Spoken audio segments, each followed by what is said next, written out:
Darren Dreger with us. You're right. I was looking at that Eastern Conference playoff race. Yeah. It just was a major buzzkill for my deadline hype. I was like, oh, man, all these teams are still kind of in it. Like, one of them should become a seller and do really well on the market. You mentioned Florida with Seth Jones, though. They've got some cap space with Tuch going on the LTIR. Are you expecting them to continue to go out and add one or two more pretty significant pieces? I'm expecting them to add. Billy Zito is a creative GM. And contending teams and cap spending teams like the Florida Panthers, they're not going to leave unused resource on the table. Why would you, right? So I think he will most definitely be looking at what potential upgrades might be available to him. When you think of the number of games guys that the Florida Panthers have played over the last few seasons, it is an incredible amount. So I would think that you'd want to bring in some help up front. I look at that blue line. It seems formidable. Now they add the right shot of Seth Jones. And I'm also wondering that creativity of Bill Zito, whether he's looking at rental options or is he looking at something with a little bit of term that's available as well, because he's got some contracts to wrestle with. I don't think they've closed the book on Aaron Ekblad, and that was my original thinking when they acquired Seth Jones. Yeah.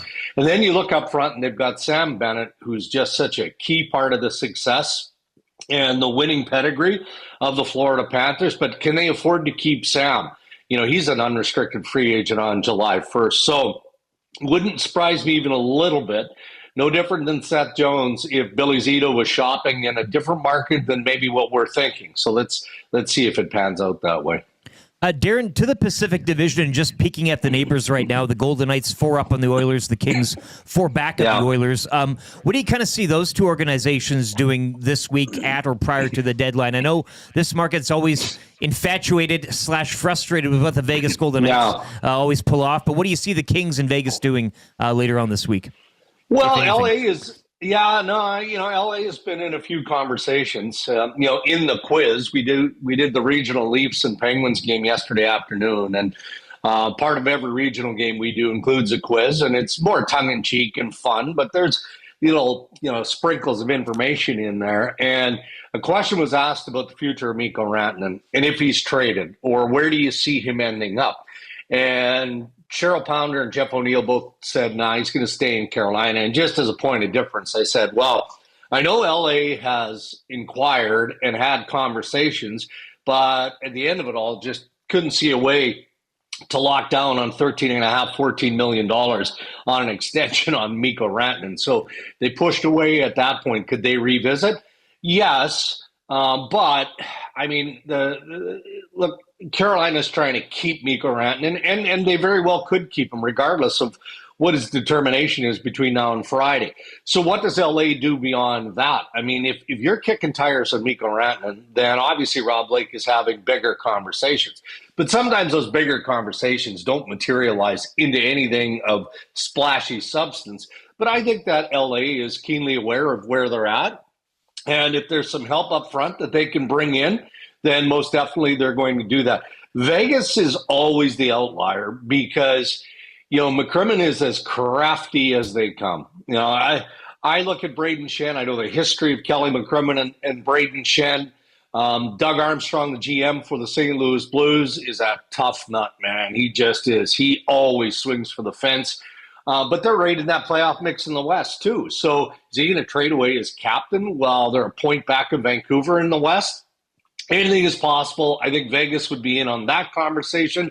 I'm not so sure that Vegas wouldn't have some interest in Mikko Rantanen if, big capital IF here, Carolina decides that they want to actually engage in trade conversation and negotiation. So those two teams in the West are definitely teams that we're going to pay close watch on. TSN Hockey Insider Darren Dreger with us on the show this morning. If you're watching on YouTube, subscribe to the channel. We'd love that. Let's get to the Oilers here. And the Oilers conversation kind of starts with this Evander Kane cap space or not cap space. Dregs, what is the absolute latest on what we're hearing from? I know in the media, it's like, we don't know what's going on. Like, are the Oilers on the same page here with Kane? Like, what's going on? What's the latest there? Well, same page might be a bit of a stretch. Okay. I think the expectation was initially anyway that Evander wouldn't be available, wouldn't be ready until closer to the playoffs. And then maybe that stretches to the playoffs, right? So that you can reinvest that cap space. No different than the conversation we just had about the Florida Panthers with Matthew Tkachuk and what the Vegas Golden Knights and other teams have done in utilizing the system to their advantage. And that's what Edmonton was hoping to do. But I think that they've been told, or at least now, they expect that Kane will be back before the start of the playoffs. And that puts Edmonton in a real bind, right? Because you really can't go and do any shopping or acquire any pieces with that uncertainty unless it's dollar in and dollar out. Yeah. So you're literally trading contract for contract. I'm curious as to what they do with Kane, though. Is there any interest on the trade market for Evander Kane? And again, there's some health related concerns that go along with that. But Evander Kane is he's tied into what the Edmonton Oilers can or want to do in different ways. That's just the reality of his situation. And guys, you watch these Oiler games closely. You know that Stan Bowman has to be involved in a number of different conversations. More help on the blue line. He keeps saying that he doesn't necessarily see an upgrade in goal as being a priority, and I can respect that, given, these are the same two goalies that helped Edmonton to Game 7 of the Stanley Cup Final, but you can't have a porous game in front of the crease and continue to go on with that. So they're going to have to find a way to maybe add a defensive piece up front, a real good, solid bottom six penalty killer. Maybe they can dabble with their blue line. Otherwise, I don't know how they can't have conversations with the potential of bringing in a different look in goal. So I think Stan Bowman has a lot of things in play here. Yeah, well, what an interesting position for them to be in with this Kane stuff heading in towards the deadline. And you mentioned that if Kane does plan on coming back and playing, it's going to have to be a lot of money in and money out, essentially, for the Oilers. We've talked about their need for a defenseman for sure, but how do they move money out? Let me ask you this question. Do you think there would be interest around the league in a guy like Victor Arvidsson, who has been okay at times, but has not been what I think you'd hoped he'd be for this year and next year on a deal as well? Yeah, I'm with you, and I think that there would be interest. Now, in fairness, I haven't heard his name out there. I thought you were going to say Jeff Skinner, because that's automatically where we're all kind of drawn to. Yeah, right? The thing is, with Skinner's got a no move. Like, Arvidsson has no trade protection, so I just sort of figure he might be an easier one to get done. But well, I think he would be an easier one from a hockey perspective as well, Dusty. When Arvidsson was first brought into Edmonton, I thought this was a sneaky good ad, and it still might be. Let's see how it plays out here if he doesn't get moved.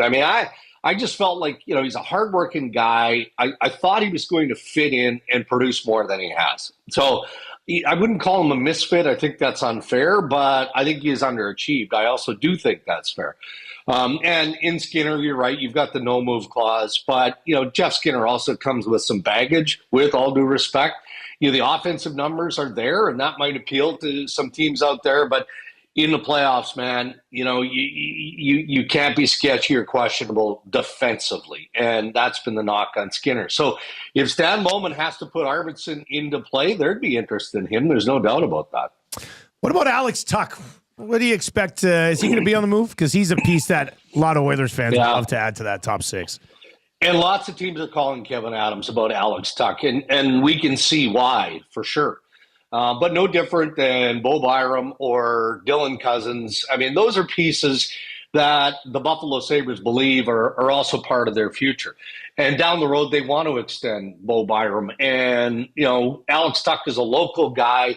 Of course, he was part of the Jack Eichel trade to the Vegas Golden Knights, but he plays the game the right way. He's a big part of their leadership group and a piece that they feel like they can build around, be part of that foundation of success that Buffalo is desperately still trying to piece together. So Adams has no choice, guys. He's got to continue to take those calls. But he reminds me every time I check in that it has to be a hockey trade. So if you're the Oilers and you're interested in Alex Tuch, what are you giving up to acquire that? It's not Arvidsson.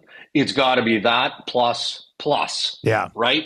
To get the attention of Adams. And similarly with, the teams that continue to call on Dylan Cousins or on Byram or Peterka. Go down the list of, again, all these young players that we in the media all want to speculate on.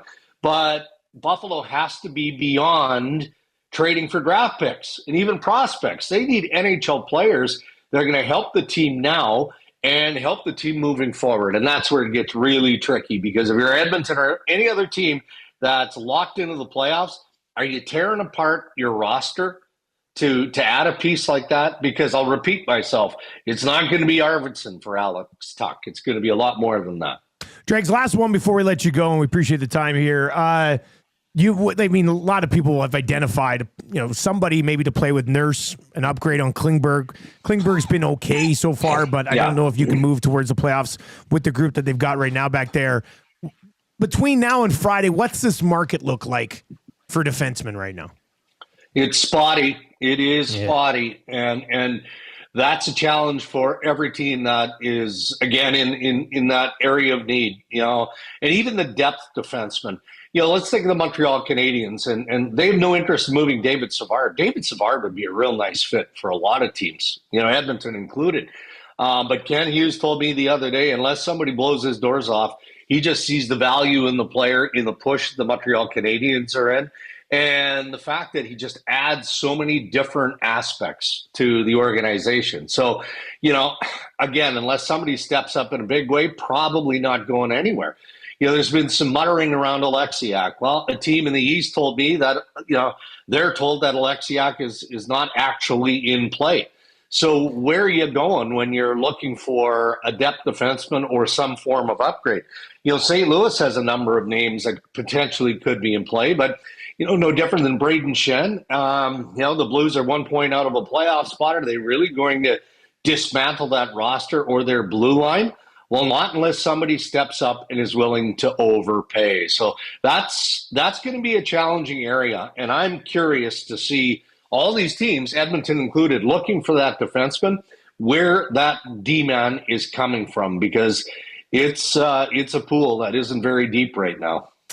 As always, should be an absolutely tremendous week. Best of luck getting that laptop figured out, Dregs. You're going to need all the devices you possibly can. The phone worked really well. It's really good. Worked really well. It's a good sign of things to come on that phone this week. So we appreciate the time, man. Thanks a lot.